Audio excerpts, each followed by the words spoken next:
Okay, good evening, everyone, and thank you so much for joining us for tonight's hybrid meeting and presentation with the Los Alamos Mountaineers. Before I get started, I want to make sure everyone is aware that this presentation is being recorded. I'm Beth Courtwright. I'm the operations manager here at the Pajarito Environmental Education Center, or PEAK, in Los Alamos, New Mexico, and I will be the moderator for tonight's talk. First, I just want to acknowledge our wonderful members and donors and our partners like the Mountaineers for all their generous support over the many, many years. For more details about other PEAK programs, you can go to our website. It's peaknature.org. And I'll pass it to Sylvie to get this started.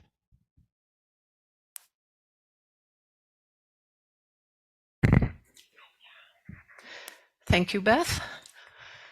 Welcome, everybody, to our January 2024 Los Alamos Mountaineers meeting at PEAK. This is almost a full house. This is so cool, right? And hello to the Zoom attendees. Welcome. Beth set me up. Let's see. Thank you, Beth. Okay, this is a little intro slide here. I am one of the 12 executive board for the Mountaineers this year.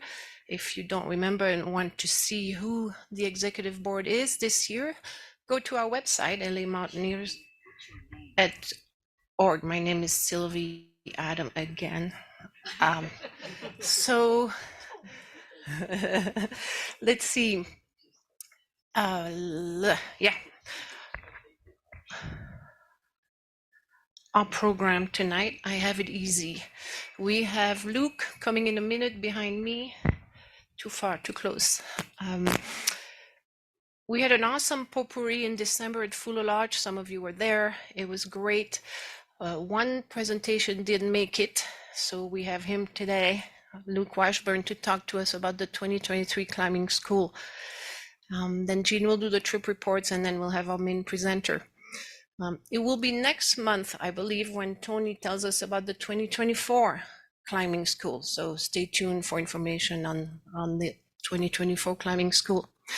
And that's all I have. I have it easy this month. So it's up to Luke to come do his 2023 climbing school review.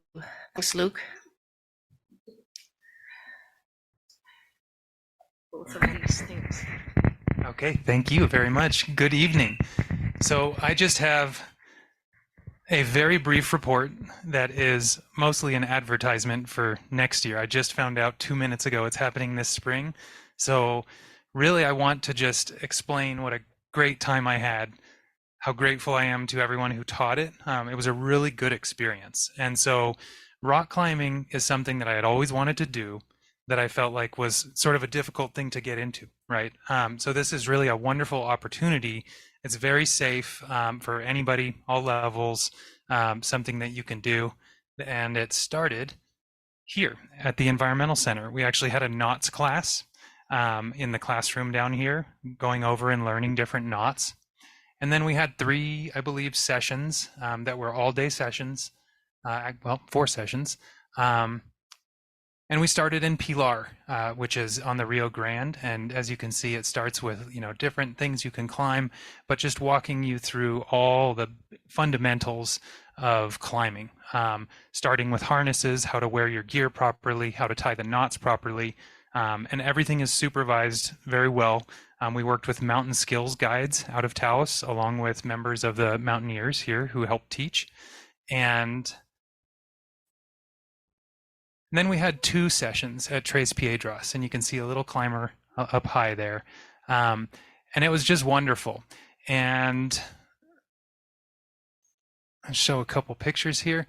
And then this is what I wanted to get to briefly, that what this led into was the most important part, which was just this community. There's such a wonderful climbing community through the Mountaineers. And so after graduating from this program, I see a number of people who I've climbed with out here, and people start taking you out and continuing so that you can apply what you've learned and turn it into something that isn't just a one-time experience. So it's been really great, and anybody who has not done this, I would really hope you take advantage the one this spring. So go ahead and sign up, and that's all I got. So I'll pass it on. Thank you.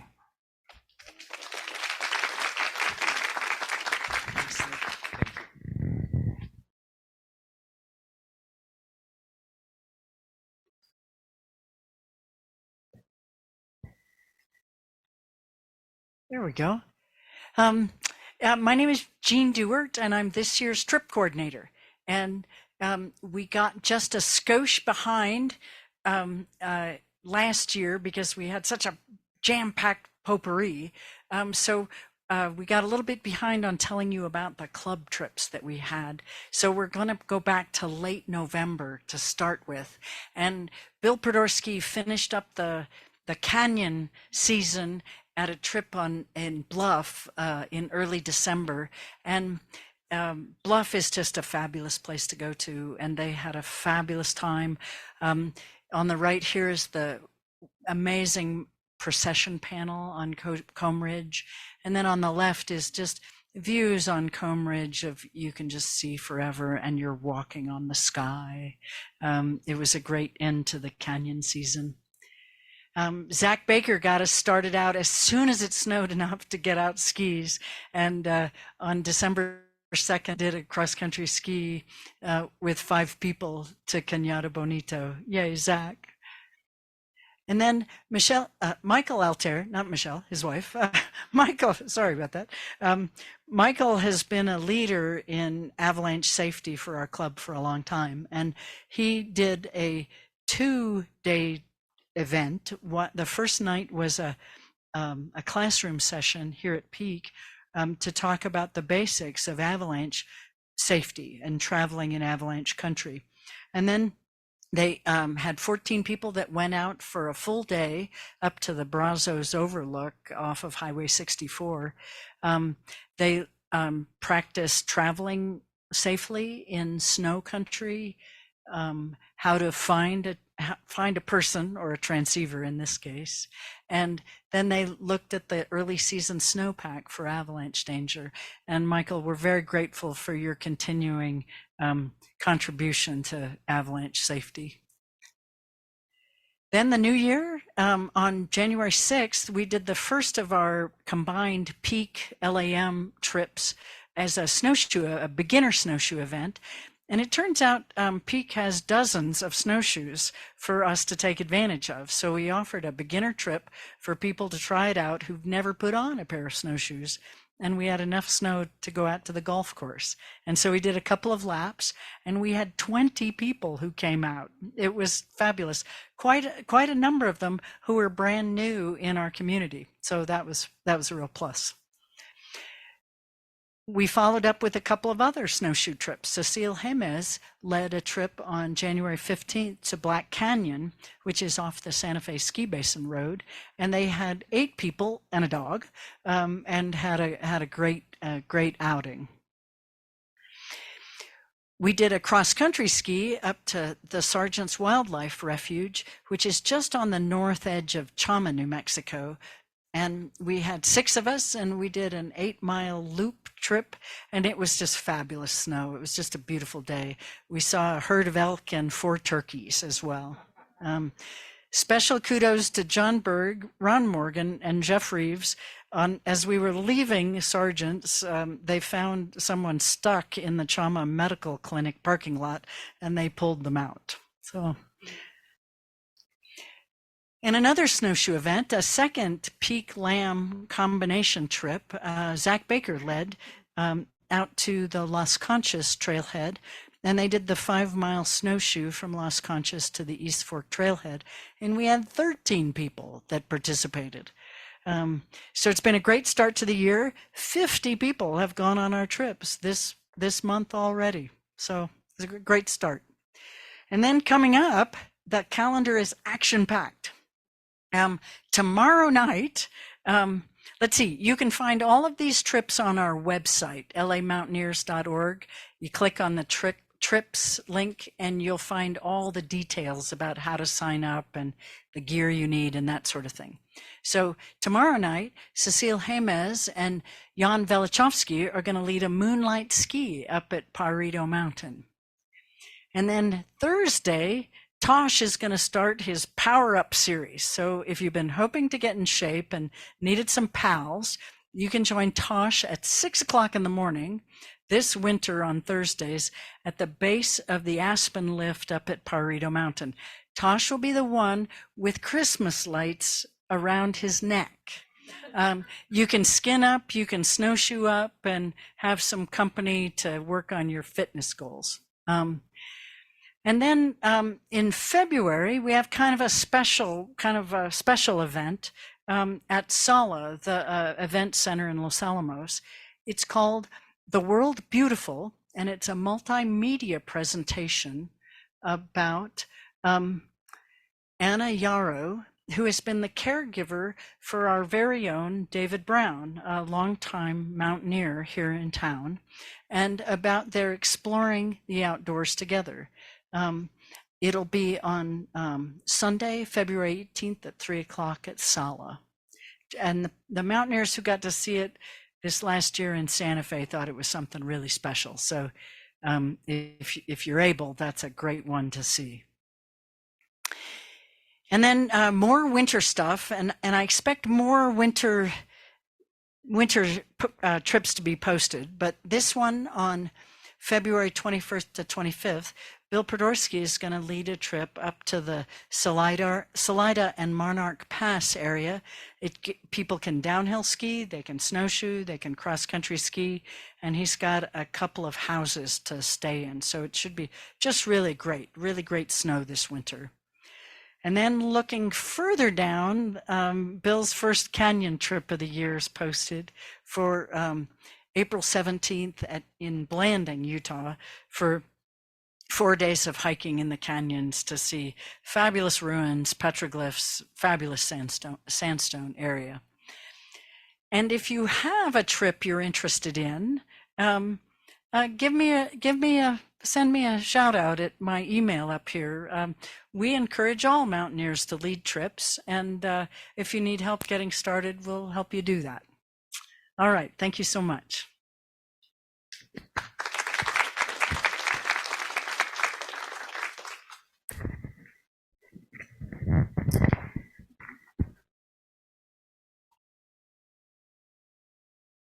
Okay, let me see if I can advance. Okay, this is actually me. I'll let you go in just one second. Sorry. Okay, just I keep doing this, just making sure everybody's comfortable with the Zoom. We have to say a few logistics for the presentation before we get started. Just so you know, our presenter tonight will be taking questions via Zoom chat and from the in-person audience.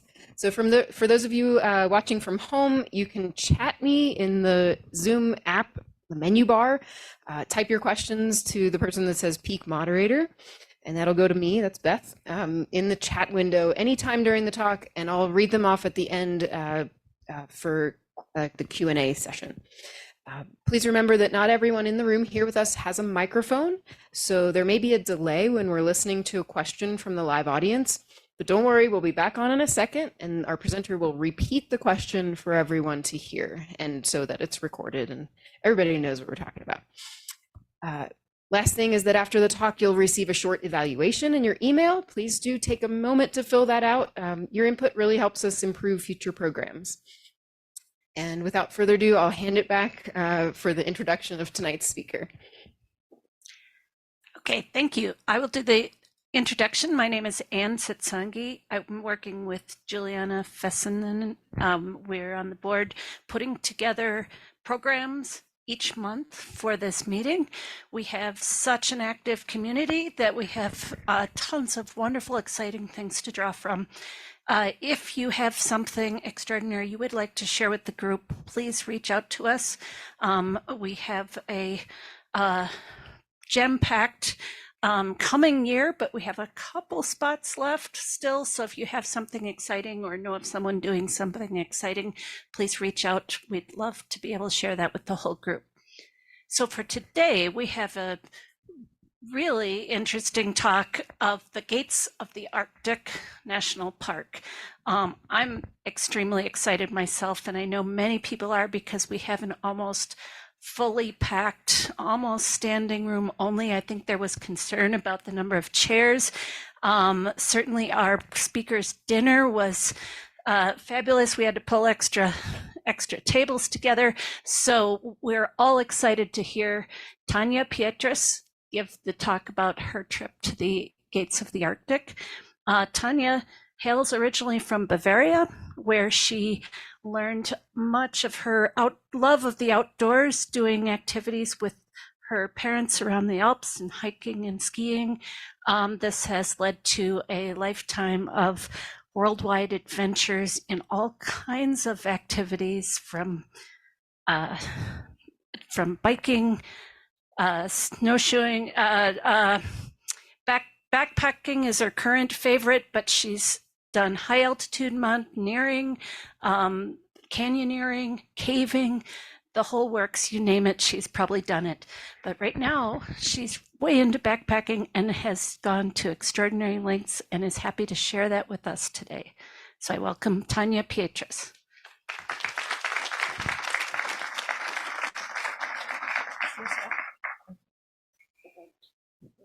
Okay, does it work? Yes. Okay, thank you, Anne, for the lovely introduction. I'm going to just get this right. Is that about right?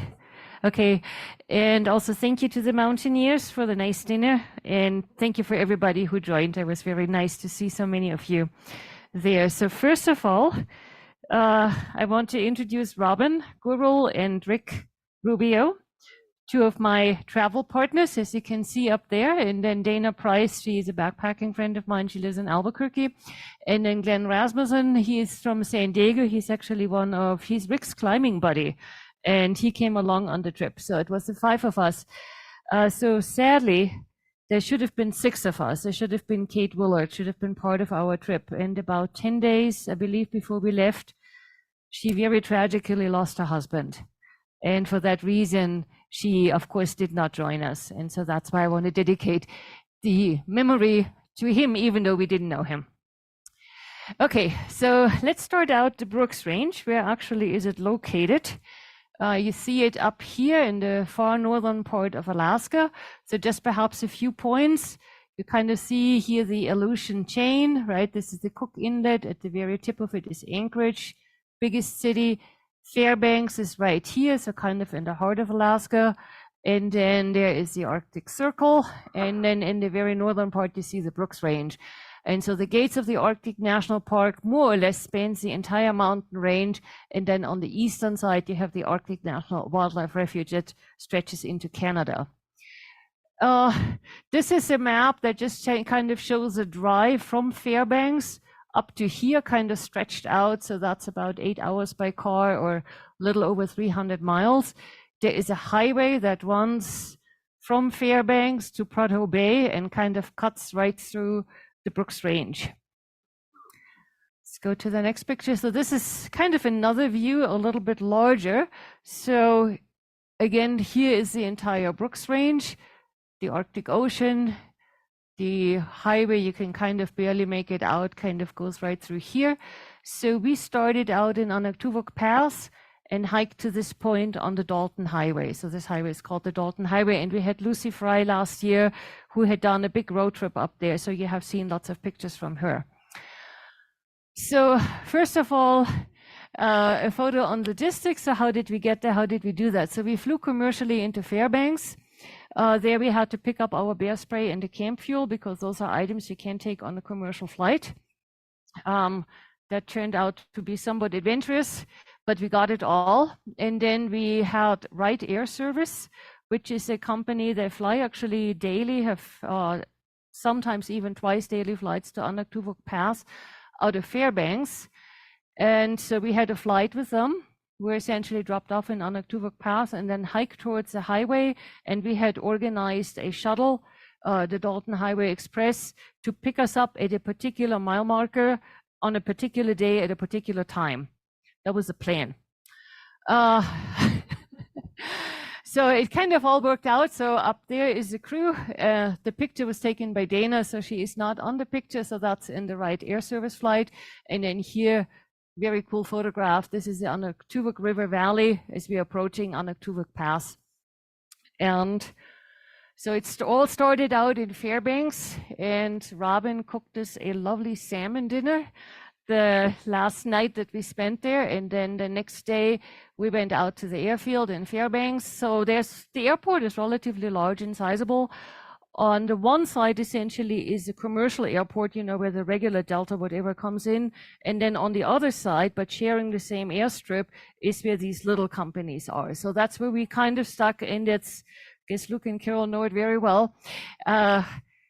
You can't really go anywhere once you're there. So our flight was scheduled at 9. We had it all worked out. You're going to be there 90 minutes in advance, check in our hazmat stuff. And it was really warm, actually. So we were all kind of out here in the sunshine. And, well, our flight was canceled when we arrived there. And the reason is that, of course, in the mountains, there is no instrument guidance system. So you have to fly by sight. And they have to have at least 4 miles of visibility, otherwise they're not allowed to take off. And that was what the situation is. They had fog up there at Anaktuvuk Pass, so they couldn't take off in Fairbanks to get us there. We had absolutely no idea if we would get out that day, what would happen. At first I said, oh, maybe at 11, and then, oh, maybe at 1, and then we got lunch, and nothing really happened. And so we were just kind of hanging out, getting a little bored. And then every once in a while we went inside the building and waited there. And that really amused us, because these pink signs here say no children beyond this point. And you see the little toddler sitting right in the baggage handling area.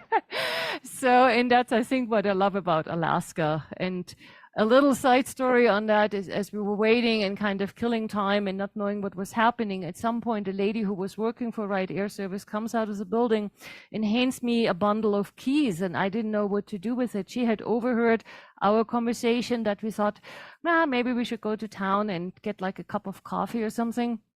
So we didn't have a car anymore at this point. We had locked it up.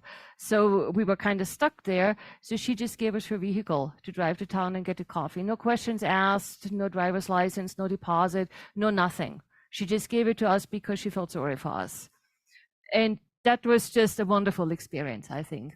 And actually, you two, Rick and Robin, pitch in anytime if I mess something up or miss something. I also want to say, when we get to the actual hike pictures, out of respect of time, there's a few, well, I probably won't say anything. I'll just let you sink it in for a few seconds and then move on. We had, I think, around 650 or so, so I had to whittle it down, and I kind of managed to get it down to about 65, and it was really hard. But I really wanted to show you all 600. Okay, so let's talk about the route.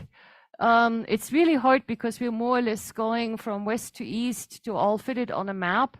So you see here is where we started. This is the Anaktuvuk River Valley here, kind of there is Anaktuvuk Pass. And then you can see we more or less just moved west, and then here is the Dalton Highway. What I had picked out, it was actually very funny. I just drew that on Caltopo. And then, kind of figured out, looked at the terrain, tried to evenly space the camps, looked at, oh, this looks nice, there's a pretty lake, kind of tried to give us a goal for every day. And anyway, so this was kind of what we were planning on doing. There is a very short stretch of road, which is like this little straight piece here. But the funny thing is that Robin thought it was somebody's track, and she was like, oh, we are on the blue line, this must be right. And then I had to break it to her. The blue line was just from me drawing something randomly onto Caltopo. So anyway, so I'll break this out into sub pieces. So again, here you see Anaktuvuk Pass. We had to cross this incredibly wide valley. It's like 4 or 5 miles wide, and it's all, you have the confluence of various arms of the river. It's just all soaking wet. And then here were our planned camps 1 and 2, and that's where we camped the first night, and that's where we camped the second night. And it was hard.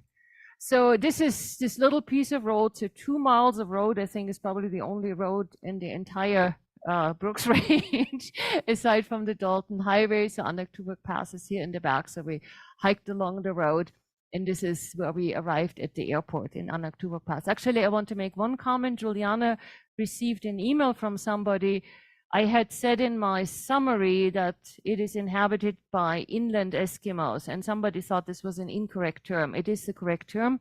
They do not like to be called Inuit. They are not Inuit. We talked to them. They insisted they want to be called inland Eskimos. So anyways, let's move on. I really love that because this is a shooting range.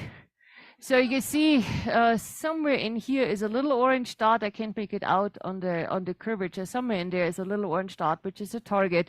This is a cable roll that has been set upside, kind of sideways to make a little table. And here's an old broken chair, and it works just fine.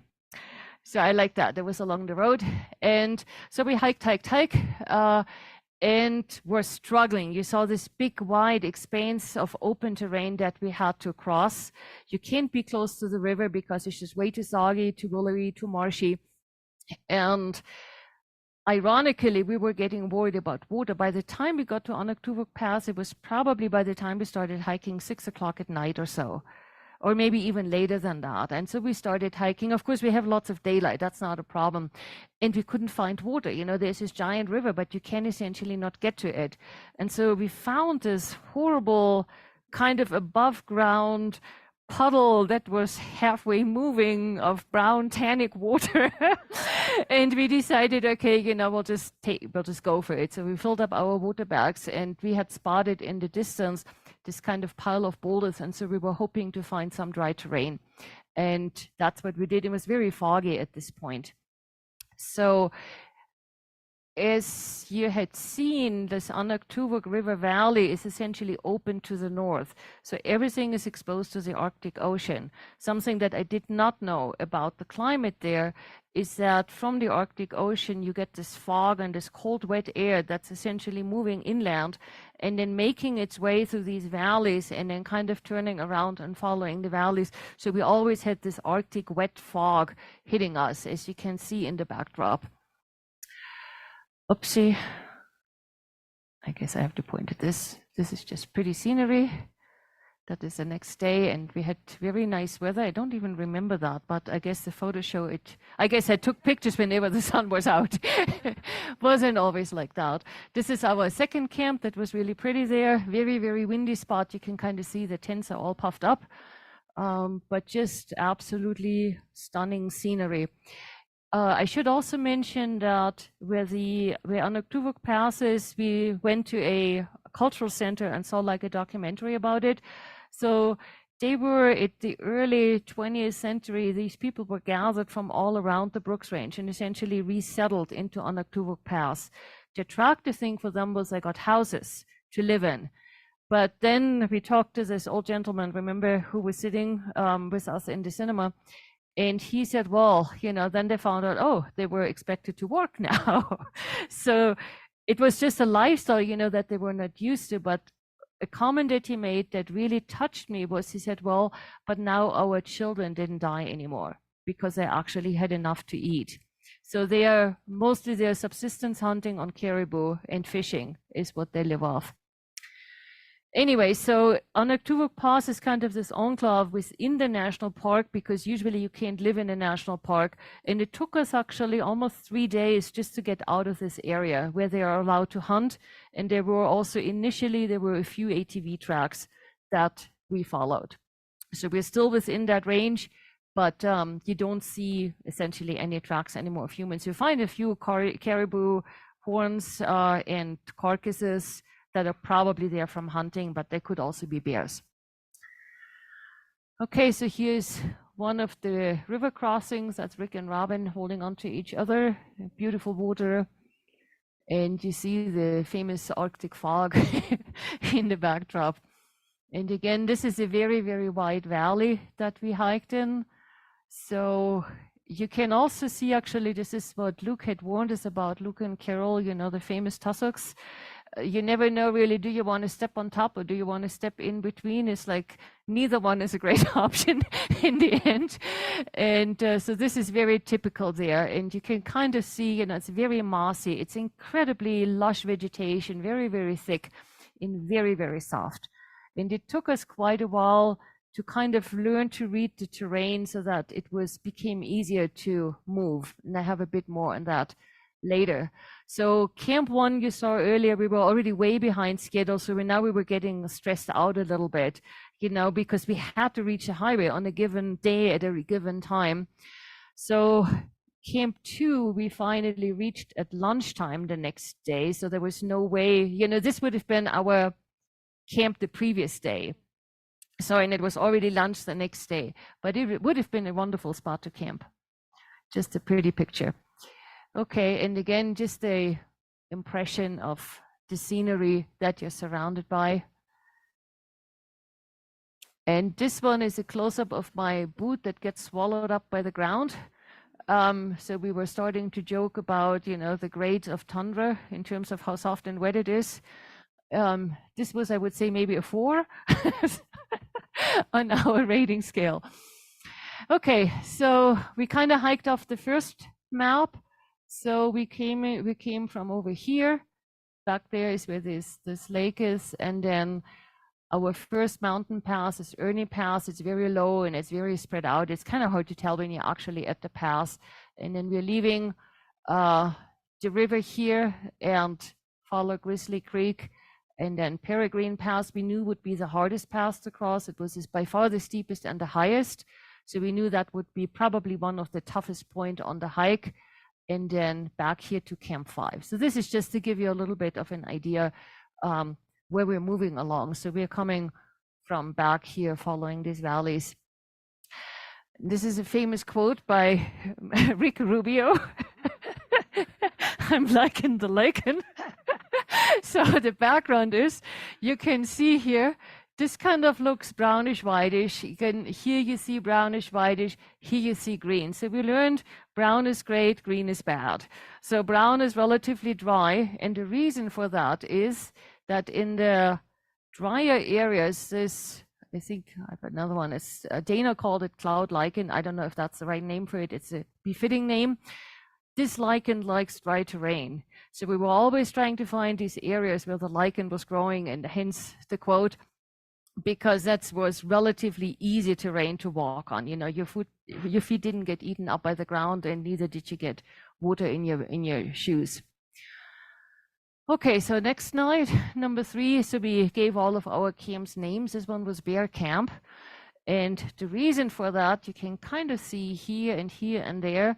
We had Rick and Robin were already in Fairbanks 1 or 2 nights earlier, and kind of had talked to people, had talked to park rangers, and kind of done some local scouting. And so they had heard that around Ernie Pass that there's bear activity. I mean, there's bear activity in essence everywhere, but we hadn't seen any yet.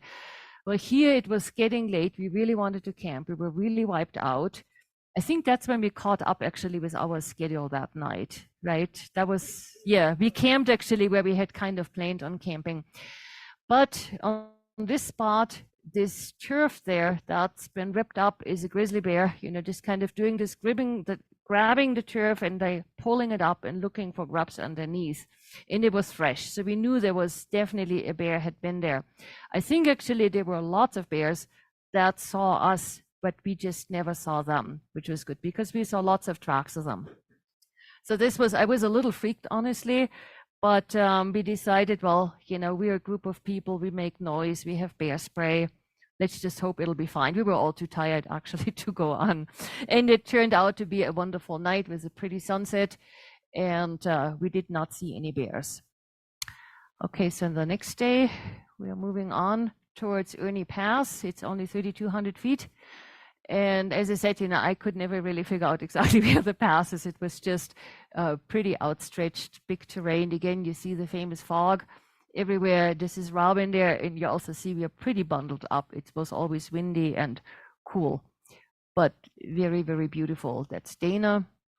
Again, I think this is somewhere just past the pass. And we had a little hard time at first figuring out where to go. I think I wanted to go left, and then we realized, oh no, we have to go right. Anyway, so this, we are moving on now towards leaving the Ernie Valley. So this is Ernie Creek back there. This is Grizzly Creek here on the side. So we're kind of taking this turn now and follow the Grizzly Creek Valley. And again, as you're going higher, you get these beautiful views over the terrain. And This is along Grizzly Creek. There was this nice little pool. Rick is all smiles. He loved that. And I think another reason why I chose this picture, it shows actually pretty nicely that, of course, you know, we always, as we're following these valleys, there's always these side streams coming in, and you get really steep ravines, and they were incredibly steep sometimes. They were really difficult to navigate. And this shows kind of nicely how steep the sidewalls are on that. And also, I'm at the top, so I'm kind of, you see how the people are laboring up these very steep slopes, but on dry lichen. Okay, so here I guess this is a great picture because it shows Robin and me at work trying to find where we need to go, and the guys are just trying to look good. So that's Raz there, who's posing. I think it was Rick who took the photo. So we had a bit of a hard time finding Peregrine Pass because it was also clear from the topo map. It wasn't obvious to see because it kind of comes around from the back. And you know, again, you see the fog coming in. So we were getting pretty close. So it's already late afternoon at this point. And we usually had morning fog. And I was really worried if you don't find the pass at night, it could all be fogged in the morning and we have no way of seeing it. So we all felt it was pretty critical to find the pass. So we got as close as we could. We set up camp, and then we hiked around and found the pass and found also, you know, kind of scouted a good route up, which turned out to be helpful. This is our camp. Again, you see the big valley, the Ernie Creek Valley in the background. And I think now you can see essentially as the fog is rolling in, it's almost like in the Carpenter movie. So, but very, very picturesque, of course, to see. That was probably one of my favorite camps. This is already now, we had camped down here, I think roughly there in between these two creeks on the meadow, kind of explored there a little bit at night. And then here's our route up that we had scouted the night before. And that's Dana and Robin. And then we reached the pass height, which was very cool because on the other side, everything was in clouds. And I have this again comes out nicely on the next picture, where we had this big wide expanse essentially of slate rubble. I mean, this entire pass, everything is this broken up slate. It was sunny, so we learned very quickly there, if you want to dry something, you know, you got to make the best of whenever it works. And so we all pulled out our tents because of the morning fog that we typically had. Usually, even if it didn't rain, your tents were totally soaking wet.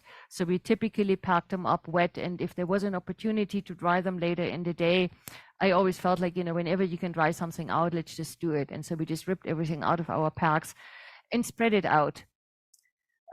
This is just a close-up of this big pile of slate, which I thought was really neat. And again, so this is the valley that we were descending down into. So the weather was a lot worse on that side, but you know, that was where our route took us. And then we kind of are actually caught in the fog. That's Rick there. I think that's a really cool picture. There was a bit of snow, right? Do you remember the white stuff? It was snow, right? No, there was Ula Pass. There was Ula Pass, yeah. Anyways, it just looked very, I don't know, photogenic, interesting. So that was also interesting terrain. You know, again, the slate, and then as we're going down and lower elevation, you know, just imagine it's only 5,000 feet, the height of the pass. This moss is coming out. I thought it was real pretty.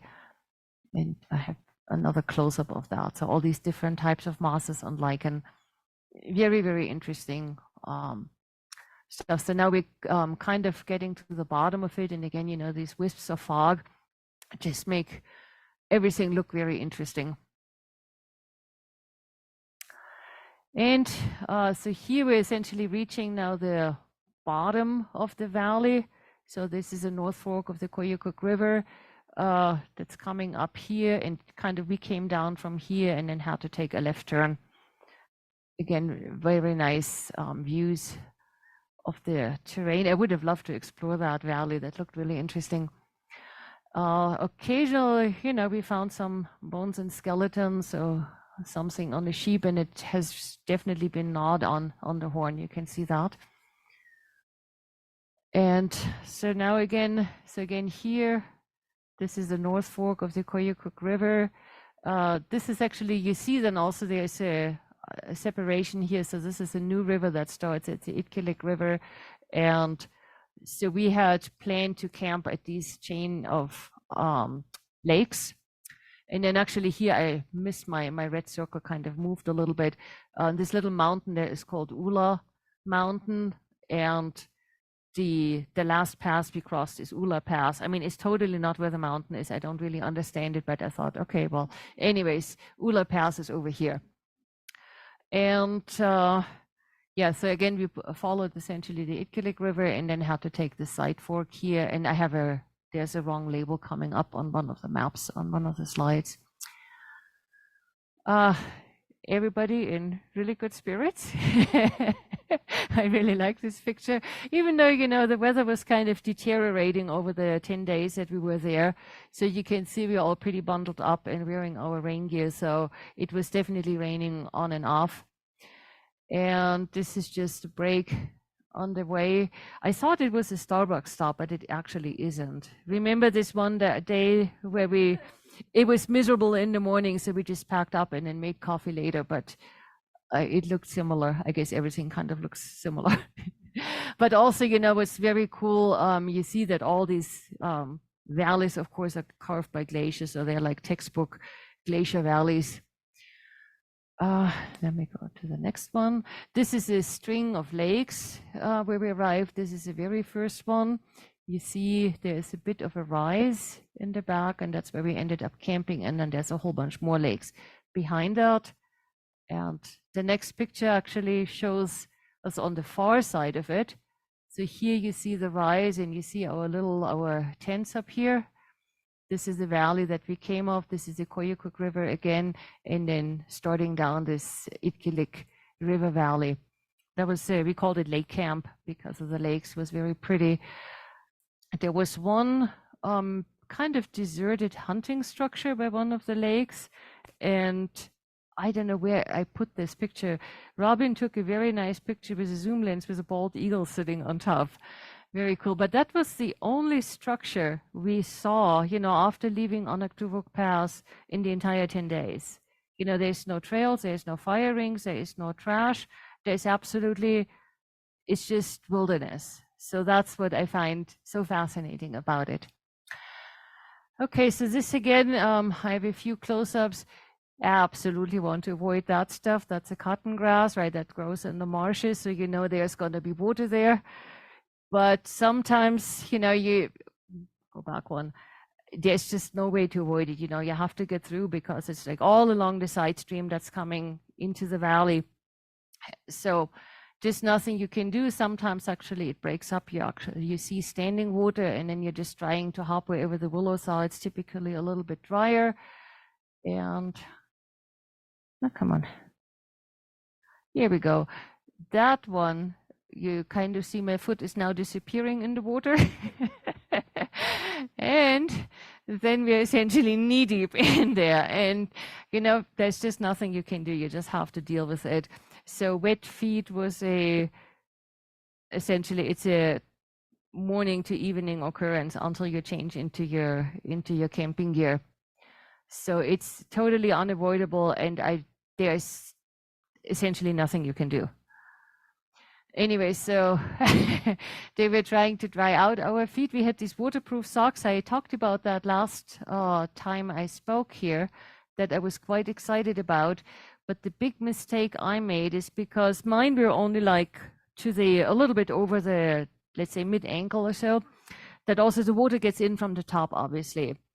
And so on a stop like that, you know, I would try to wring out the water, and so I destroyed the waterproof membrane, and so they were just very expensive non-waterproof socks in the end.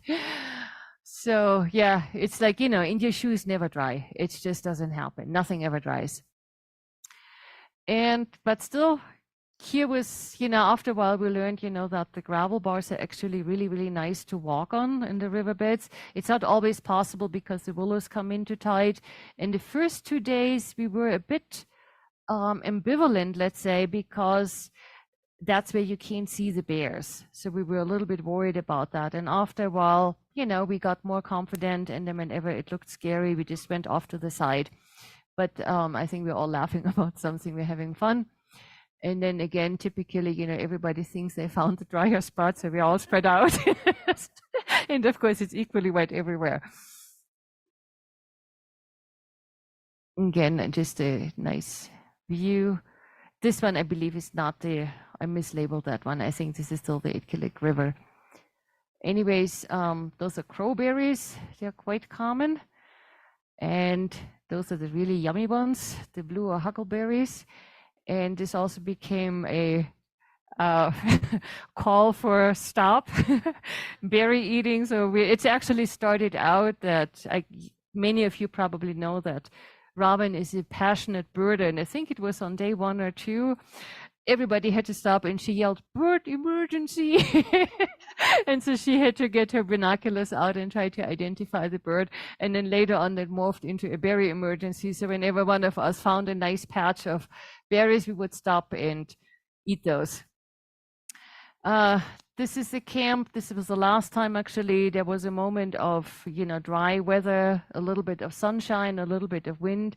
So everybody is trying to air out gear and dry out gear as fast as possible. And that's also the only time that Robin and we experimented with fishing. And she had this grand idea that we used our trekking poles kind of as fishing poles, because of course there's very little wood. The only thing you find are these willow shrubs. But we never actually, only once did we even see fish. We never saw any fish in there, but that was the only day where we felt like we had the time to do that. And so we were trying that, and we had fun. And Rick really wanted a fire, and you can see, oops, sorry about that. He managed to make us like a little fire, and he's very proud. And we had this grand plan, and, you know, because usually, okay, at some point, you know, you just go and lie down because you're tired and it doesn't get dark anyways, and it's cold and wet outside. And so we had this vision of us, you know, sitting around the fire and chatting and swapping stories. But I think it started raining. So we were all eating, standing up around the fire, and then went to bed after that. But it was still fun. And again, similar terrain. So I think now we are starting again. Yeah. So of course, you know, when we tried to minimize our river crossings, but sometimes it was just, you know, as I said, you know, we learned to read the terrain a little bit. And if the other shore looked a lot drier, we would take the river crossing and rather do that and then walk on the dry. And sometimes, you know, it's nicely braided like here, and then the crossings are pretty easy. I don't know, we're laughing about something. Again, you know, still in good spirits. And again, in these river valleys, in the stream beds, that's where we typically saw, also because of course they show and they maintain is lots of bear activity. And here you see nice tracks, mama bear, and you can actually see here, these are the claws, right? The toes, and then the claws sticking out. You can see this little indents that they make, and then this is the front paw, right, and the back paw. So we were like, okay, that was definitely an adult bear. But then we spotted these, and we were like, oh, look at that baby bear, how cute, you know, follow the tracks.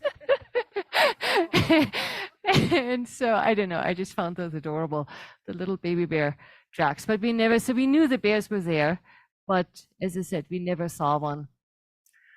And here, we had, before we went out, the last backpack we did together was up to Serpent Lake. And I had just read beforehand that fireweed is one of these plants. You can eat everything. You can eat the flowers, the leaves, the stems, the root. There's nothing toxic about it. Everything is good, has lots of vitamin C. And so we found this really nice patch of fireweed, and Raz really likes salad. So he's starting to pick some fireweed for salad. And then we all picked, of course, some, and Rick is having fun.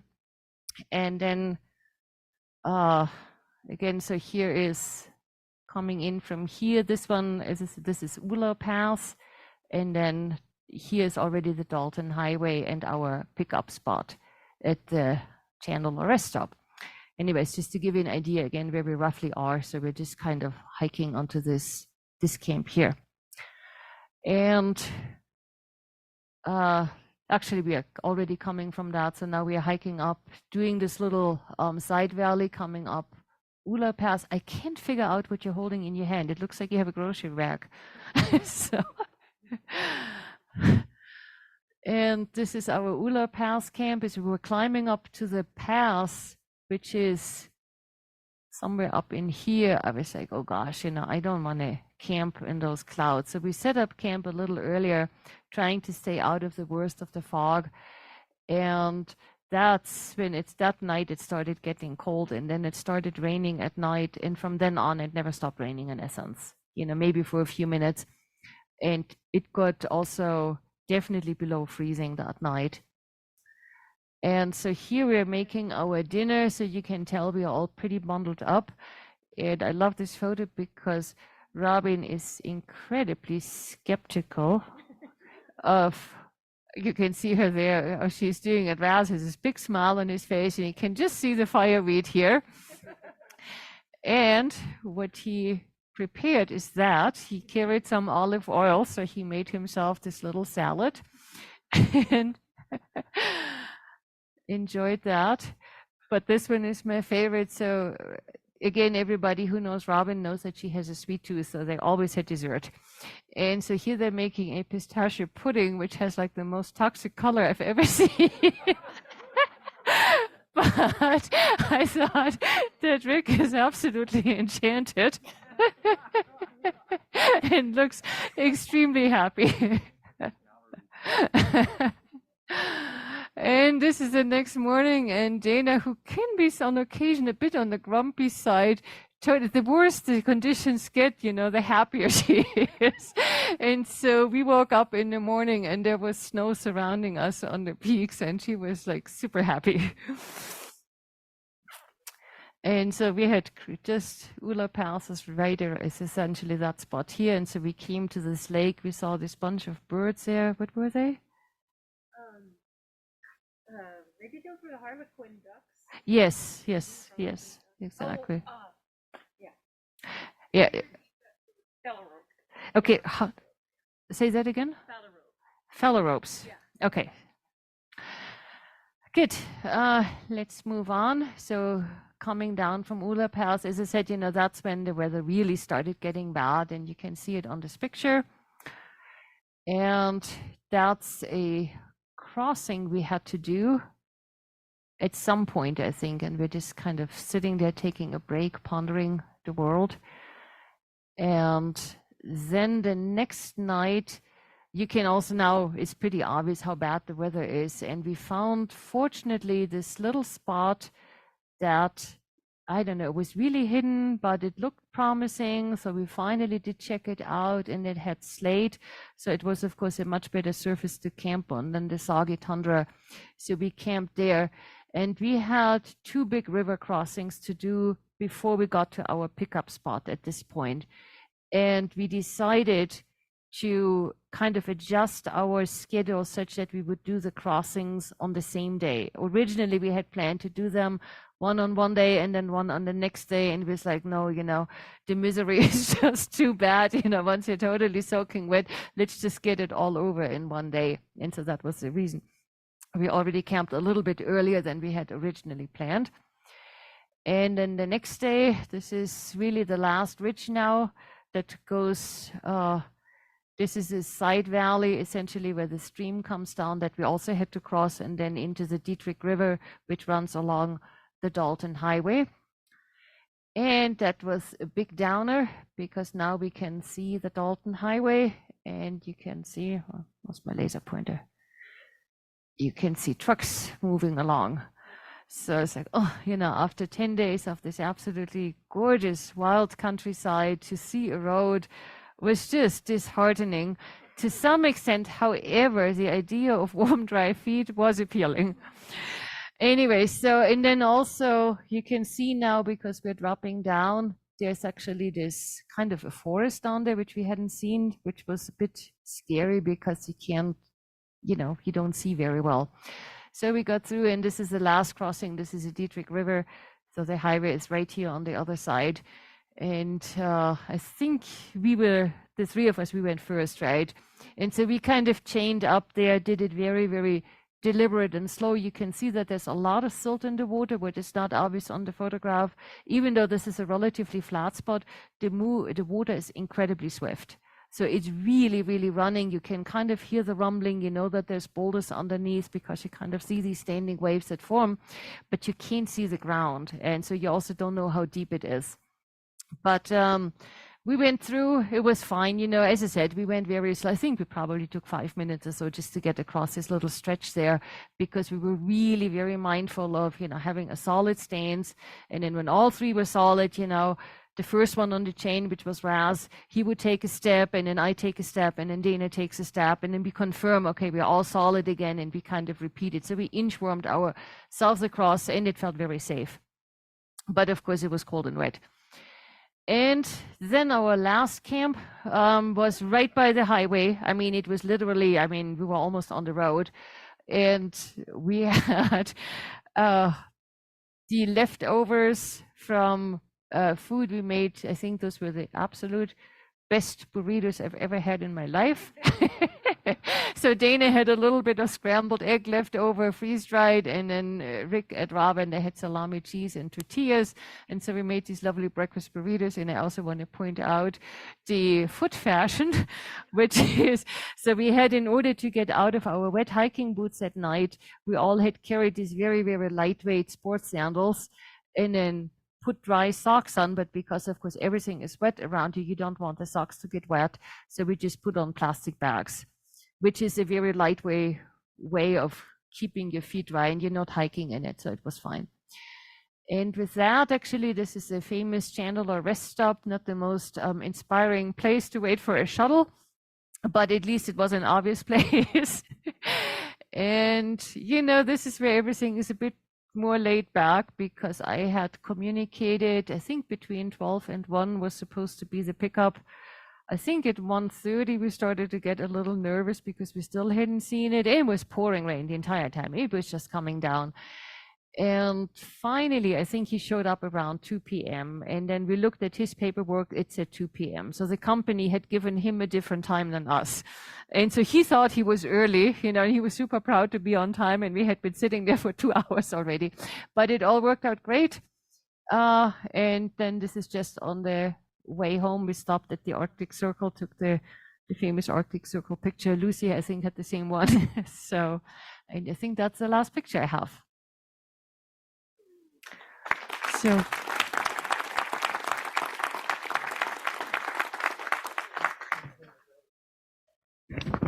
Okay, so we can start taking questions. I have a bunch that came in online, but does someone want to start us off here in the room?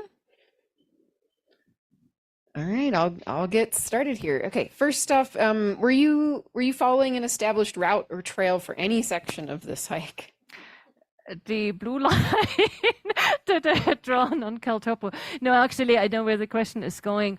So I had done a bunch of research. I have been interested in the Brooks Range probably for 2 decades or so. It was kind of on my bucket list. I really wanted to go there. So I simply started searching around on the internet. So there are, I believe I could find 2 outfitters that offer guided backpacking trips.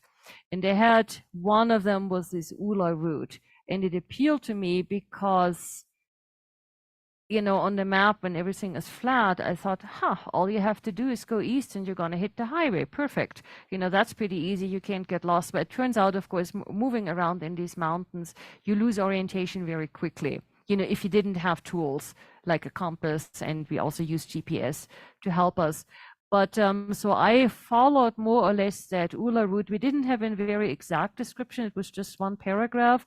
But I figured, well, people have done that. They have survived it, so it must be doable. And I liked also the logistics idea, you know, flying in and then the ability to be picked up by a vehicle and essentially just drive to Fairbanks. So all of that was appealing to me, and that is how I picked the route. There is an area which is in the south more southwestern part of the Brooks Range, which is very famous because it has very picturesque peaks, and most people who go there, they pack raft because it's really hard to get to. So this one was kind of a good compromise in terms of the logistics of getting there and getting back out. And since we hadn't, none of us had ever been there, so everything was new territory anyway, so it was fine. Okay, some similar questions about route finding. Did you have digital maps and location services on a phone, or only paper maps and books? We had both. So we had printed paper maps because I'm usually actually pretty much a proponent of doing that, is a map and compass. But again, you know, being so far out, having GPS is very, very comforting. And so we used both. I always had the maps handy, and then, you know, when it wasn't clear from the map, we often used the GPS. So we kind of went back and forth. We had also had group discussions, you know, how do we handle the phones in terms of having GPS, because you don't want to lose it as a backup. And so initially the plan was, well, you know, maybe we have only 2 phones on at any given time so that we have enough recharge capacity. But it turned out we were actually fine. It wasn't an issue. I think we had all 5 phones on more or less the entire time. And, you know, we just had batteries, brought lightweight batteries with us to recharge in between. So it was a combination of both. We also carried an InReach for emergency. And so we knew we had that too. Okay, a couple questions about insects. Did you encounter many insects? Were there annoying mosquitoes? Anything like that? Yeah, so we had, when, you know, I was the one kind of who started also picking the time window. So by the time the others came on board, I had more or less figured out the dates already. So I had done a lot of reading, and I was trying to optimize the window by, so you either go before the mosquitoes are bad or you go after the mosquitoes are bad. But for me, simply for my work schedule, before season isn't good for me. And also I was worried about having snow and it being very wet at that time of year. So we were kind of waiting towards the tail end when it's cold enough for the mosquitoes to die off, but it's not quite snow season yet. So we kind of hit that window, I think, actually pretty nicely. So bottom line is, I can't remember even getting a single mosquito bite. I think the only one I got was when we had the salmon dinner outside the house in Fairbanks, right? Oh, in Fairbanks, where we went hiking also in this nature reserve. There were some, but out there, and also, you know, you are so bundled up, there's just not that much skin sticking out. So it wasn't as big. So it was essentially a non-issue, but we had considered it and we thought about it. And we had also bug spray without that. And we had head nets. And I don't think I ever used one. Yep.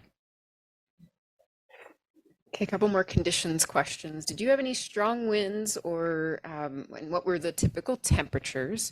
And then how did the Nemo tents hold up? So I would say our typical temperatures maybe low 50s in the daytime, low to mid 50s. Getting colder during the end, probably only in the 40s, and then the nights below freezing. And initially, the nights maybe in the 40s. Yeah, so it was like, it started out relatively mild, and then it was getting cooler relatively quickly. The Nemo tents held up really well. I think this is my 5th or 6th season, I don't remember. In my tent, I had kind of re-waterproofed it before the trip. And Raz's was new. So they did really well. And we did actually have quite, there were several spots where it was quite windy, like River Camp was really windy. And yeah, and I think we had wind actually more than once at night. So, but we had all of our tents held up really well. Okay, there's a couple hands going up here in the room, so I'll hold off on the rest of the online questions. There's a handful more. Back here, Michael, you want to go?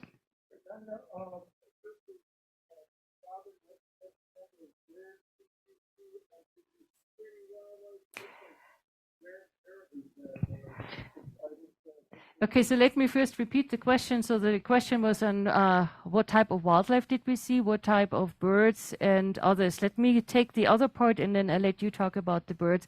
We saw only one moose A single time, also far in the distance, was the only time we saw one. We saw lots and lots of moose tracks, but only once we saw one. I think the most exciting wildlife sighting that only Raz and I unfortunately could experience was an Arctic fox, which was like the cutest thing ever. And it had obviously never seen humans. It was super curious, kind of just looked at us and trying to figure us out. And it was a really, really neat experience. And then I let you talk. I think, is there the handheld one, or let me put this.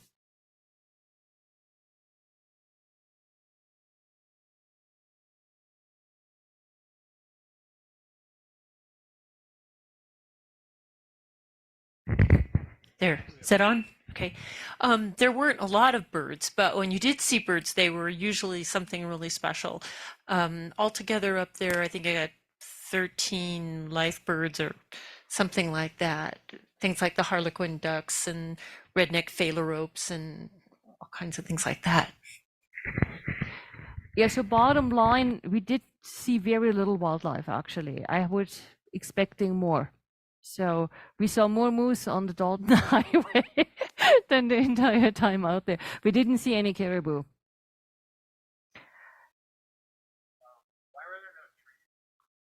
Okay, so the question is why there are no trees. Combination of latitude and elevation. So simply too cold. So we were at, I think a little over 68 degrees latitude. And then you saw, for example, the last day when we came down to the Dalton Highway along the Dietrich River, it was lower elevation, was only like 2,000 feet or so. There were trees growing there. But we were truly in the mountains, even though to us, 3,000 feet, you have to go south of Socorro to find out, right? It doesn't feel like mountains, but there it is. So the mountains there, the peaks are maybe the taller peaks are around 6,000 feet or so. Carol?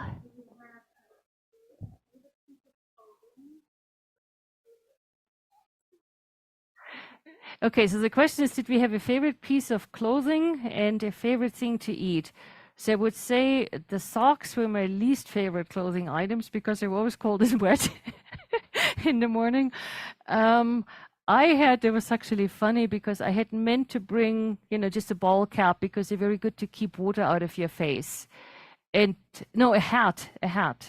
And I forgot it. We were in an Airbnb in Fairbanks, and I forgot it there in the morning when we left. And so when we arrived in Anaktuvuk Pass, we went to the supermarket there to see if we can find something, but they didn't have anything. And so we had the cardboard boxes, which were the packaging for our bear spray, I think. So we cut that up into a visor and, spent actually, I don't know how much time we wasted on that. With a plan, I would kind of stick it somewhere under my hat. So I ended up not needing that, but I had like this, I think it's called a mountain shirt. It has just a little bit of insulation, it's relatively windproof, and it has a hood. And I would say that was probably my favorite one because, it's cozy and nice to wear. And I don't know about the two of you, if you had a piece of... Not a favorite piece, but just a fun fact, or not so fun fact. Our waterproof jackets all wetted out. Yes. Okay, so just to repeat for those people online, what Rick was just saying, the waterproof gear we had did not last through the trip. So my jacket started leaking, fortunately, before the last night, but it was so cold I was wearing my down jacket underneath, so now my down jacket got wet. So that was pretty miserable. I think in terms of favorite things to eat, for Raz, probably it was a fireweed salad. I would say for Rick, probably the pistachio pudding. And chocolate, yes. And yeah, we all had our, I guess, favorite stuff.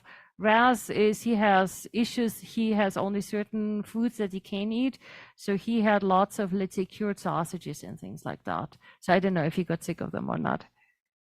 And he had this big chunk of coconut fat, right, that he never ate.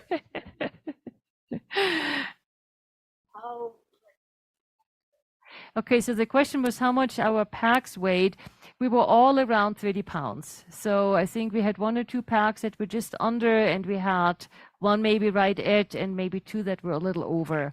Dana probably had the heaviest one. I think hers was it over 40 when she started? Yeah, she had 44 pounds, and it was too much, honestly.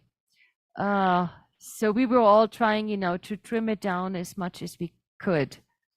Not like the through hikers, they go with like 17 pounds or so, because you just need gear, right? You need warm stuff.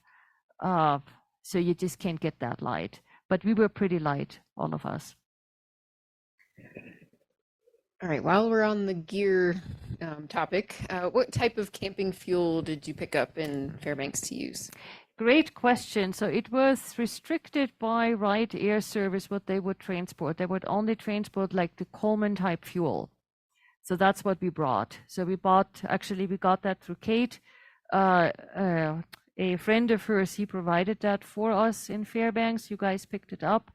And so we had beforehand, we did 2 backpacks where we did trial, we tried it out. Okay, if we eat this, so Rick and I, we were both measuring, how many grams would we use over a weekend, and then kind of extrapolating, built in a safety factor of, I think we had almost 25% because I was panicking, we didn't have enough.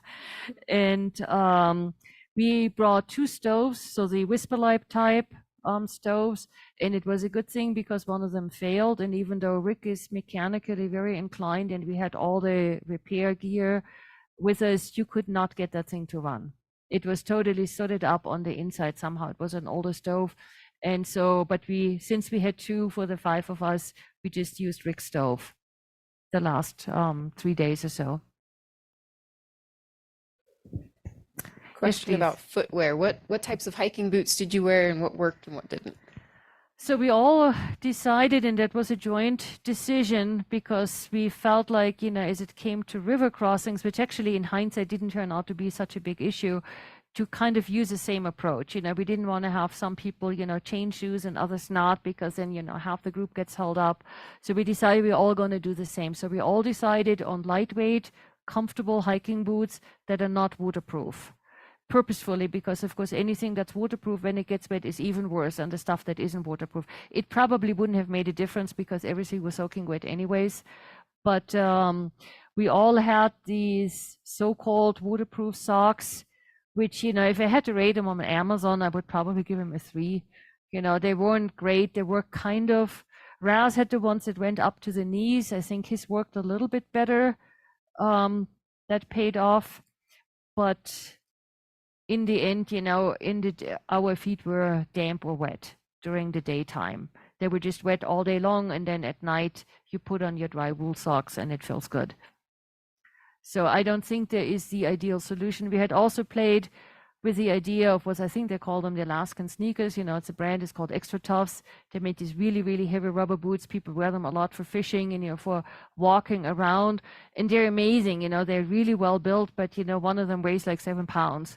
So, and they also, of course, there is no give in them. I have a pair of, kind of just more like a hiking boot style. One of them is super comfortable. The other one gives me horrible blisters, and you can't break it in because it's rubber. It never conforms to your foot or anything. And so we had considered that for a while, but then finally decided, no, they're just too heavy. We're not going to do that. And also, I think they would have been too uncomfortable. Did anyone have issues with blisters? I don't think so. Yeah, I don't think. Yeah, no, I don't think we ever actually had blisters, even though, I think one day my feet were really kind of shriveled up a little bit because they were pruny, because they had been damp all day. But maybe it's because of the temperature that you don't get immersion foot. When we were in Belize, I don't know if you remember, I had immersion foot there once in the jungle, and it's very, very painful, and I'm glad I did not get that. But so it wasn't an issue. None of us had actual problems, aside from perhaps, a little bit of discomfort because it's like wet and cold. But I would say it wasn't cold, because the socks keep you warm. That they do. They just don't keep you dry. There was another question. Is I was going to ask, I have relatives in Utah who always wear rubber boots. yes. Yeah, I don't know if they do 10-day backpacks.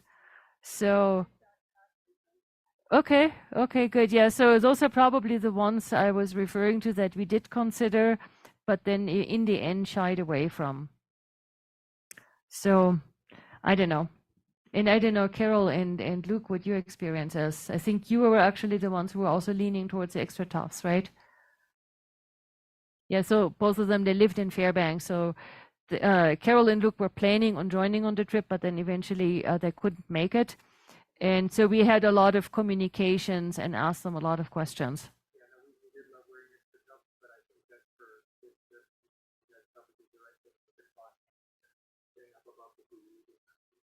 Okay, so just to repeat for people online, so Luke was saying that they had worn extra toughs, but he thought that for this type of trip, kind of the combination that we did, it was probably the better choice.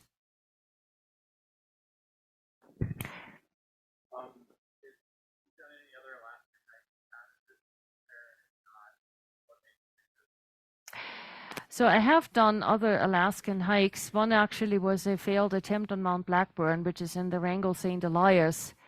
And that was before we had all these electronic things, you know.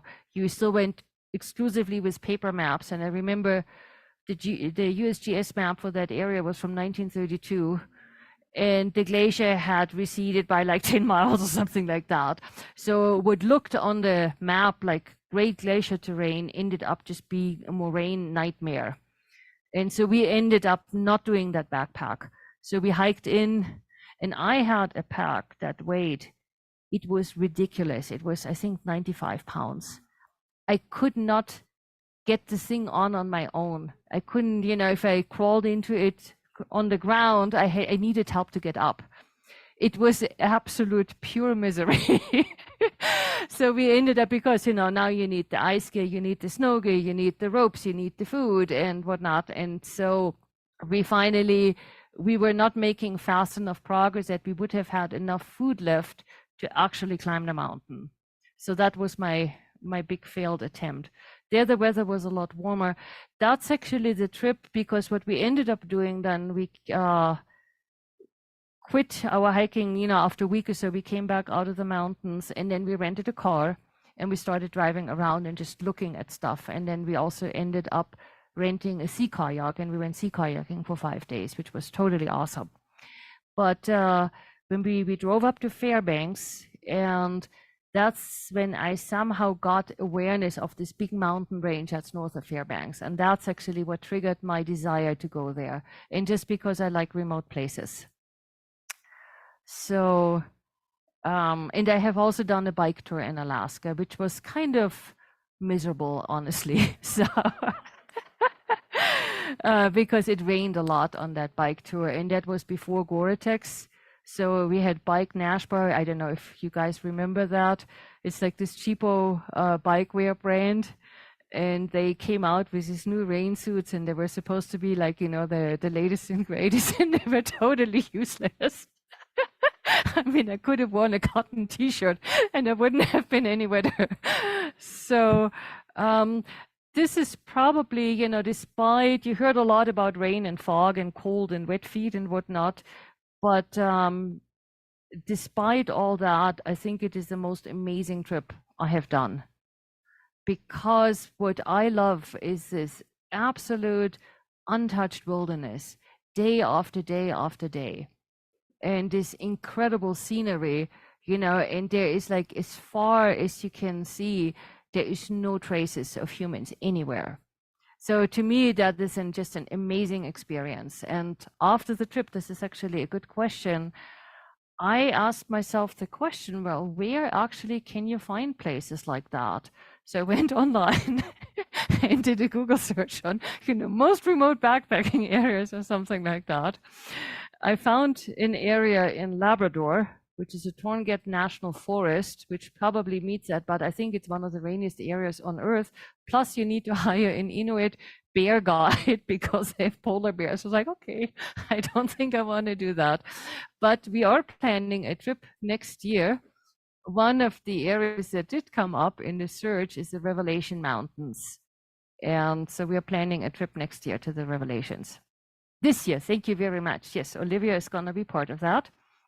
And so the Revelations are, if you think about where Denali is kind of this big mountain range that cuts, let's say, through central Alaska, the westernmost range within that Great Alaska Range. Those are the Revelation Mountains, and they're only reachable by bush plane. So you can't drive there. So in that sense, they are a little further south. They are south of the Arctic Circle. But the pictures I have seen are absolutely amazing. And we may have 2 spots open. So if anybody's interested, talk to me.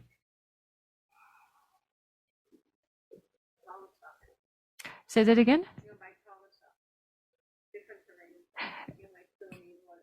Yes, we will probably still need, it's a little drier down there, I think, because it's like, say, the first big elevation open to the ocean, you know, the Bering Sea kind of to the west. They can get strong winds there and also somewhat unpredictable weather patterns. So we'll see. You know, you can't predict the weather no matter where you go. Okay, I'll try to squeeze in one last question that came in online.